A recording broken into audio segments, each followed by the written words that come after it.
안녕하십니까. 민법 제대로 배우자 석기시대TV 민석기입니다. 되게 오랜만에 뵙죠. 한 3주 만에 뵙는 것 같은데요.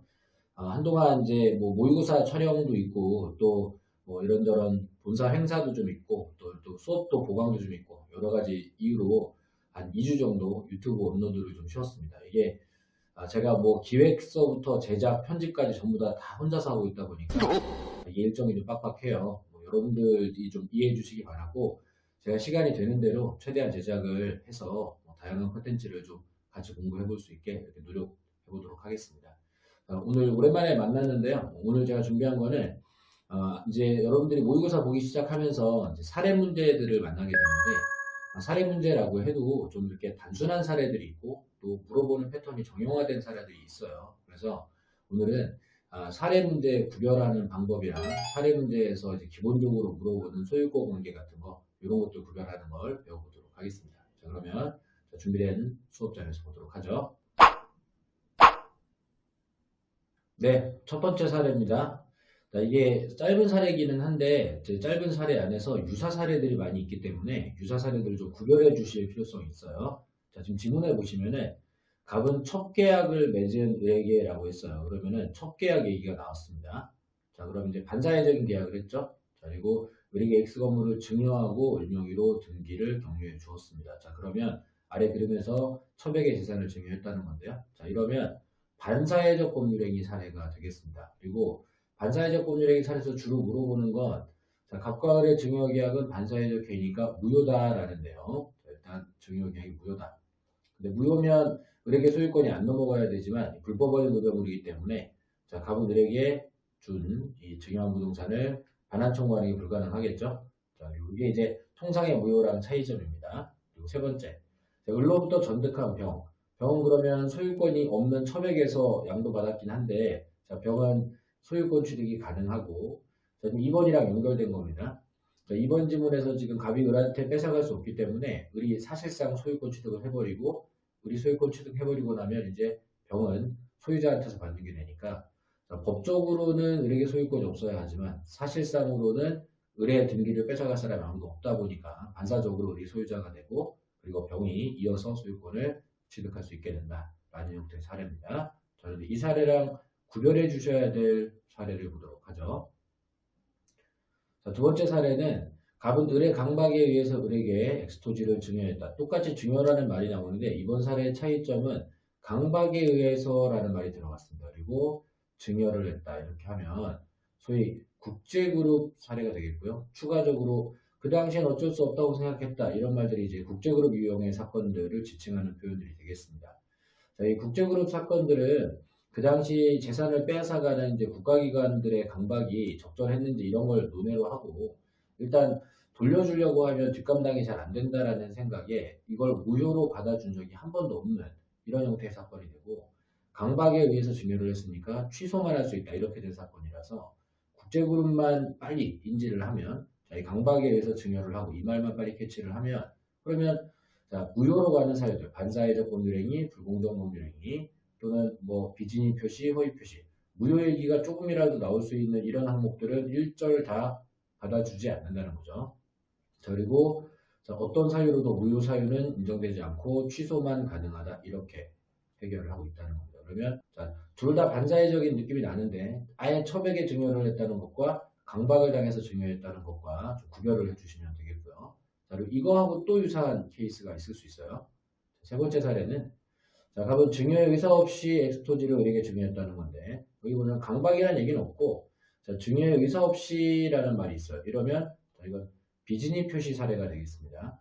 자, 의사 없이 표시를 했으니까 비진위 표시가 되겠고 이 비진위 표시는 원칙적으로는 유효가 되죠. 자, 그리고 상대방이 알고는 알 수 있었을 때 무효가 되니까 상황에 따라 상대방이 선의 무과실이면 이런 조건이 주어지거나 아니면 아무 말이 없으면 이게 원칙입니다. 자, 유효가 원칙이고요.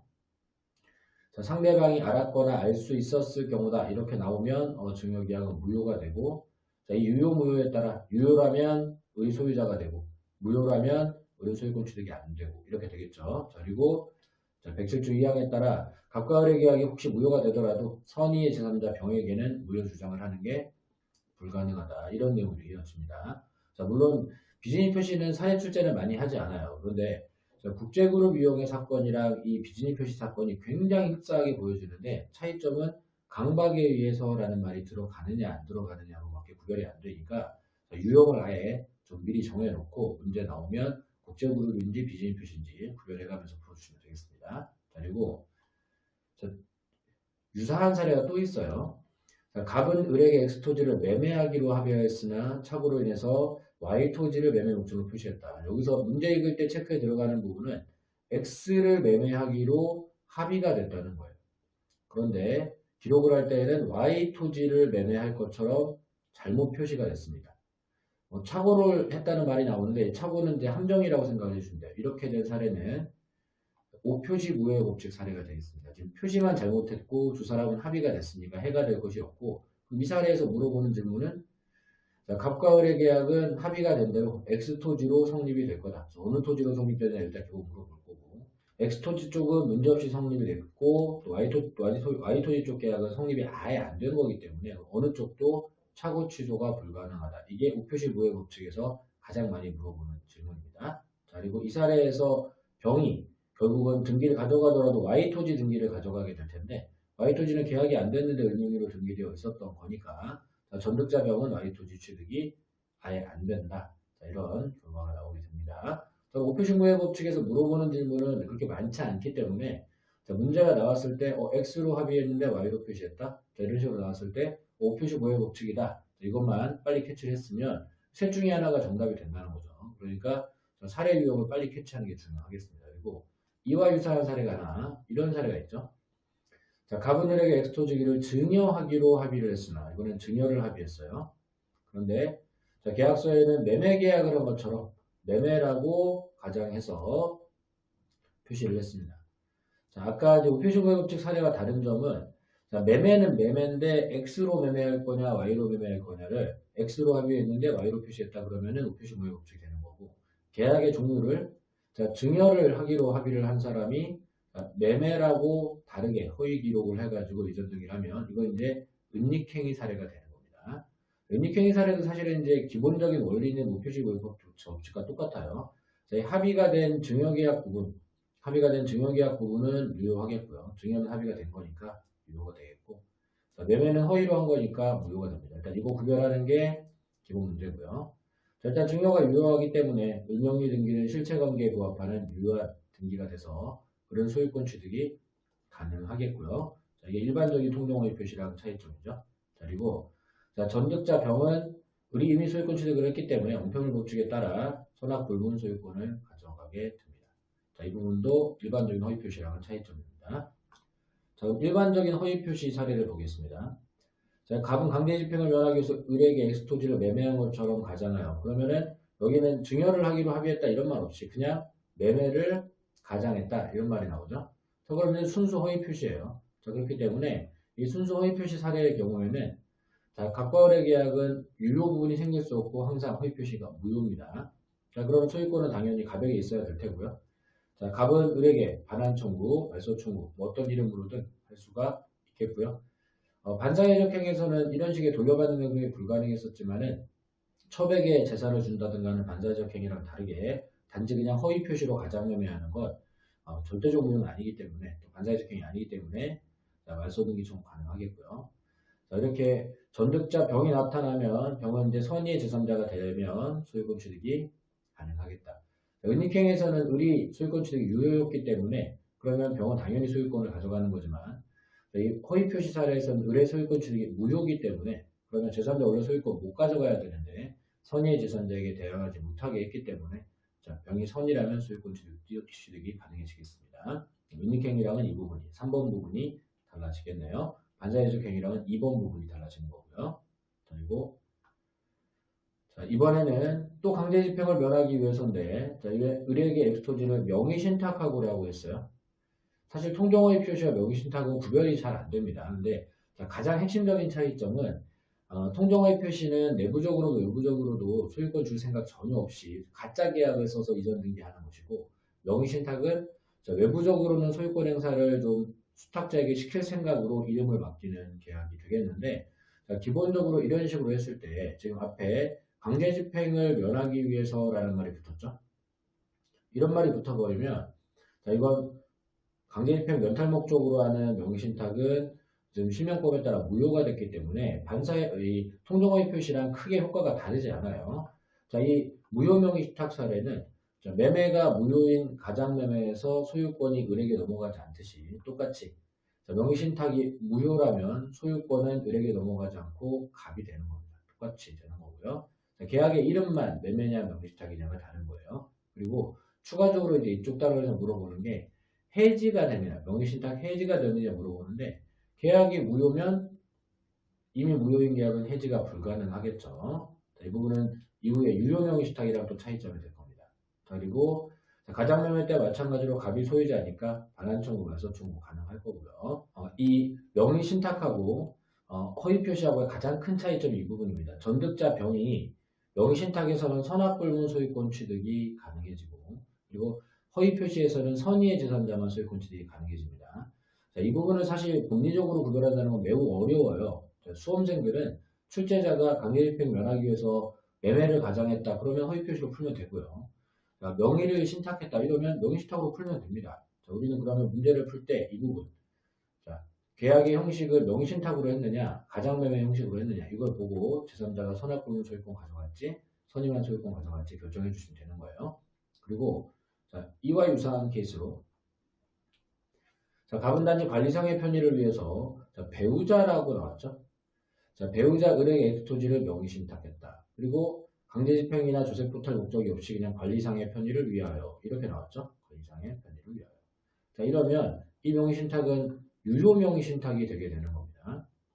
이 말 때문에 즉 강제집행 면탈 등의 목적이 없고 종중배우자 종교단체 중에 한 사람 하나의 형태로 명의신탁하면 유효 명의신탁이 되게 되겠고 자, 이 유효 명의신탁하고 무효 명의신탁은 차이가 조금 나요. 유효 명의신탁은 일단 명의신탁이 유효가 되면서 해지가 가능해지죠. 아까 무효 명의신탁은 이미 무효니까 해지가 안 된다고 그랬는데 유효 명의신탁은 계약이 유효니까 약속대로 해지하고 등기 청구 가능해집니다. 그리고 소유권 관계도 좀 달라져요.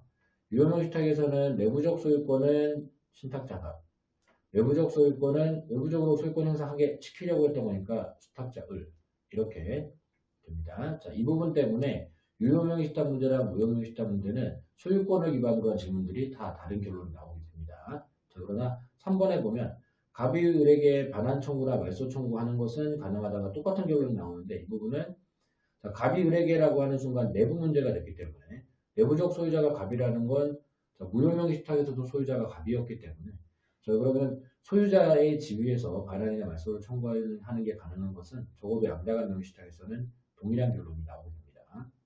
그리고 자, 4번에 보면 전득자 병이 선악불문 소유권을 취득할 수 있다는 건 모든 명의신탁, 유효명의신탁, 무효명의신탁 또 심지어 중간생략형이나 계약형에서까지도 공통 항목이라서 3번과 4번은 명의신탁 유효 무효에 영향을 안 받는 부분이고요. 1번과 2번은 명의신탁 유효 무효 때문에 다른 결론이 나오는 부분입니다. 자, 그러니까 자, 문제가 나왔을 때 명의신탁하고 그냥 똑같이 푸는 게 아니라 명의신탁이 유효로 나왔느냐 무효로 나왔느냐에 따라서 1, 2번은 좀 다르게 풀어주셔야지 된다는 겁니다. 그럼 명의신탁은 꼼꼼하게 관리를 해줘야 되는 거고요. 자, 마지막으로 자, 갑은 을에 대한 채무를 담보할 목적으로 엑스토지에 대한 소유권 전등기를 독려해 줬다. 이런 사례가 나오면 이 채권 채무를 담보할 목적으로라는 이 담보 목적, 담보 목적의 등기는 보통은 저당권이죠. 이 저당권 대신에 가등기나 소유권 이전 등기를 하는 경우들이 있어요. 여기서 가등기를 했다면 담보 가등기가 되는 거고, 자, 소유권 이전 등기를 했다면 담보 소유권 이전 등기니까 이런 걸 양도 담보 계약이라고 합니다. 그래서 읽으실 때 이전 등기를 해주었다라고 해서 소유권이 넘어가는 게 아니라 담보 목적의 이전 등기를 해주었다 그러면 양도담보 설정한 걸로 생각을 해주셔서 자, 이럴 때는 소유권은 아직 청산 절차 완료 전까지는 갑소유로 있다가 자, 청산이 되기 전에는 갑소유 이건 저당권과 유사한 담보물권일 뿐이니까 청산이 완료된 후에야 채권자 을소유로 넘어가게 된다는 것. 자, 이걸 잘 구별을 해주시면 양도담보 사례도 그렇게 어렵지 않게 풀 수 있겠고요. 다만 제3자가 보기에는 소유자가 아무래도 을처럼 보일 거기 때문에 우리 가등기 담보법은 제3자가 선의일 때에는 제3자가 가져간 등기를 말소하지 못하게 함으로써 선의의 제3자가 소유권을 가져가게 이렇게 준비를 해놨다는 겁니다. 자, 그러면 제가 오늘 소개해드린 사례들은 갑이 을에게 소유권 이전 등기를 하는 과정에서 법률관계가 특수하게 형성되면서 소유자가 좀 달라지거나 또는 문제를 푸는 방법이 달라지는, 일단 두 명으로 출발해서 문제가 벌어지는 사례들을 쭉 비교를 해드렸는데, 이 사례들을 얼마나 빨리 캐치하고 어떤 걸 물어볼지 예측을 할 수 있느냐에 따라서 문제를 빨리 풀고 또 정확하게 풀 수 있는 그런 기준이 될 거예요. 그러니까 이런 짧은 사례들은 미리미리 준비해 뒀다가 문제가 딱 나오는 순간 너무 많이 생각하거나 이렇게 그릴 필요도 없이 여러분들이 즉각적으로 바로바로 대응할 수 있는 연습이 좀 되면 좋겠습니다. 자, 그러면 이제 이 내용들을 복습을 하러 가보도록 하죠. 민법 석기 시대 사랑해요. 네, 복습 문제를 만나러 왔습니다.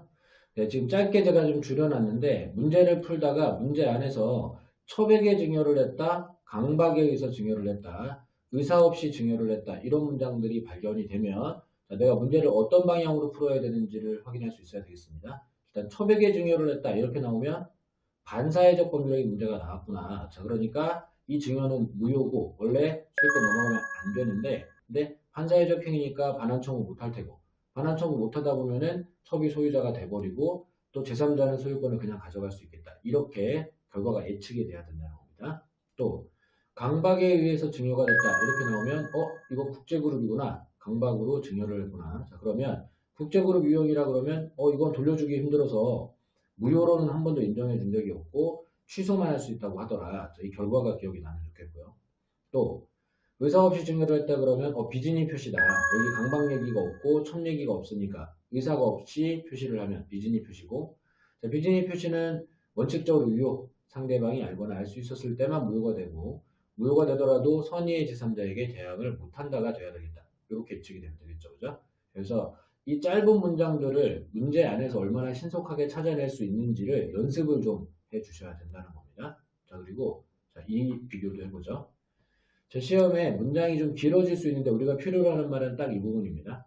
X 토지로 합의하고 Y 토지로 표시했다. 자, 주로 토지 매매할 때 이런 얘기 많이 나오게 되는데, 자, 그러면 X로 합의하고 Y로 표시하는 사례는 오표시 무효 법칙 사례가 되겠죠. 오표시 무효 법칙에서 표시를 잘못한 것은 해가 되지 않으니까 이러면 합의를 한 X 토지 쪽으로 계약이 성립되고, 그리고 Y 토지는 표시 잘못한 거니까 뭐 말소등기소 돌려받으면 되고, 자, 어느 쪽도 차고 취소는 문제가 되지 않기 때문에 자, 이건 등기 정리하면 그만이고 제3자는 Y토지 소유권을 가져갈 수 없다. 이렇게 되는 거죠. 또 유사 사례지만 증여를 합의했는데 등기부랑 매매계약서 이렇게 작성을 했다. 매매계약서 표시하고 작성했다. 이러면 그럼 이건 이제 은닉행위 사례가 되는 겁니다. 은닉행위 사례가 나오게 되면 증여는 합의가 됐으니까 유효, 매매는 허위로 한 거니까 무효. 근데 증여가 유효니까 어쨌건 증여받은 사람이 소유권 가져갈 수 있겠고, 소유권 가져갔으니까 제3자한테 팔게 되면 손해불문 제3자는 소유권 가져갈 수 있다. 자, 이렇게 풀어주시면 되는 겁니다. 자, 그리고 자, 이런 법률관계. 자, 뭔가 누군가에게 이전 등기가 넘어갔다는 말들이 나오는데, 자, 유효한 매매 계약에서 매수인한테 이전 등기 됐다. 다른 말 전혀 없이 매수인한테 이전 등기 됐다. 이러면 매수인이 소유권 가져갔겠죠. 자, 그런데 가장매매에서 매수인에게 소유권 이전 등기가 넘어갔다. 자, 이렇게 나오면 그럼 가장매매 무효니까 자, 소유자를 매도인으로 봐줘야 된다는 겁니다. 그리고 자, 무효인 명의신탁에서, 명의신탁이라는 말을 명시적으로 하면서 뭐 강제집행 면탈 목적 또는 뭐 친구에게 명의신탁했다 이렇게 무효 명의신탁에서 수탁자한테 등기가 되면 등기는 넘겼지만 신탁자 소유. 자, 이번에 가장매매가 매수인한테 등기 가도 매도인 소유이듯이 무효 명의신탁에서는 수탁자한테 등기 가도 신탁자가 소유자인 겁니다.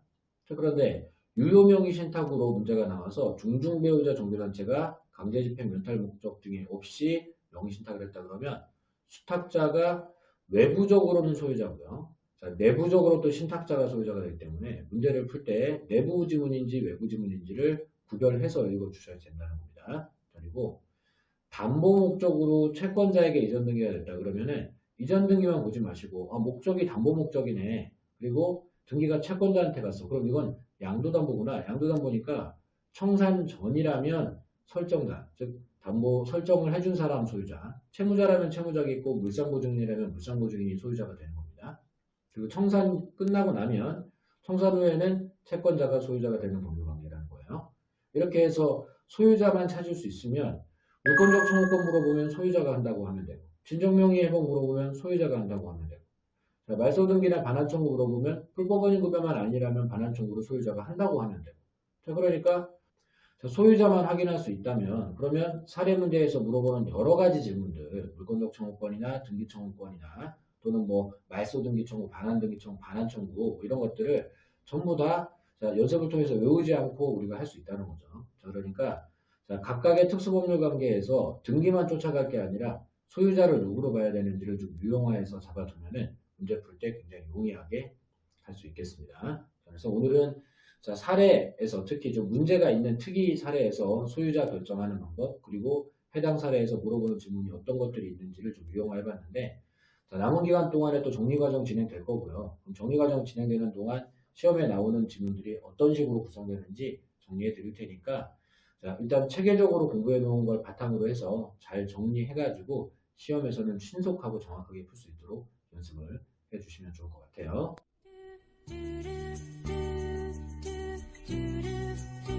네, 오늘 사례 문제 배워봤습니다. 자, 오늘은 제가 오랜만에 좀 영상을 켜고 또 일도 바쁘고 해서 사실 머리도 못 감고 모자 쓰고 이렇게 수업하고 있는데 이해 좀 해주시기 바라고요. 그리고 대신 수업 자료는 좀 더 좀 열심히 준비를 해왔어요. 그리고 다음 영상은 3명으로 구성된 사례들, 조금 더 복잡한 사례가 되겠죠. 뭐 명의 신탁이라든가 이중매매, 중간생략 등기, 제3자를 위한 계약 같은 자, 이런 사례들도 이제 좀 유형화해서 볼 수 있게 사례 유형 연습 2탄도 준비하고 있습니다. 자, 오늘은 일단 기본적으로 갑과 의 사이의 법률 관계가 어떻게 되어 있는지를 분석하는 이런 걸 중심으로 준비를 했는데 다음번에는 3명으로 된 사례들도 준비를 해드릴 테니까 다음 시간에는 또 새로운 사례를 가지고 만나보도록 하겠습니다. 자, 열심히 준비하시고요. 또 시험 다가올 때까지 지치지 말고 열심히 하셔서 합격하시기 바라겠습니다. 자, 다음 시간에 만나요.